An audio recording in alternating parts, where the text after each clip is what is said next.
Well, we've talked for years about the opioid epidemic and the number of overdoses across Northwest Ohio and Southeast Michigan. But apparently there's a new deadly drug popping up across the nation, and it's raising concerns for health experts here in Lucas County. Steve Iwanek is tracking the rise of xylazine. Steve, what is this?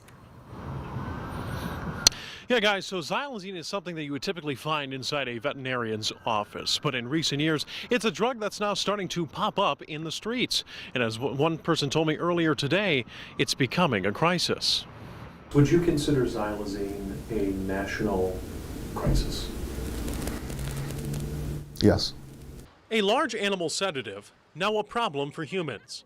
It's incredibly scary to think about humans are now utilizing an animal tranquilizer to catch a buzz off of.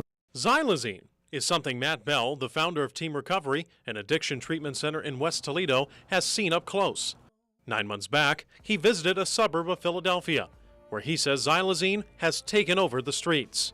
These folks in Philadelphia, their drug of choice is xylazine. And in fact, if they know that somebody has fentanyl and this person has xylazine, they want the xylazine. Their body is so accustomed to it that they need it to survive more than they need the fentanyl or the opioid. Opioids like heroin or OxyContin.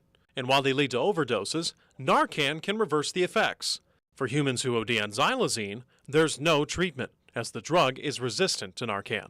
In Ohio, the latest data from the Ohio Department of Health shows overdose deaths involving xylazine have gone up from 15 in 2019 to 45 in 2020, 75 in 2021, and in 2022, 113. There are people who are looking for that sedative effect. It's all about, like, when you're looking at people who use drugs, you're really looking at pain management in whatever way, whether it's mental, whether it's physical. Majda Berryman is the injury prevention supervisor for the Lucas County Health Department. Since it's not an opioid, she says it takes special testing to track it, so it doesn't show up on a traditional toxicology report. But it's still here.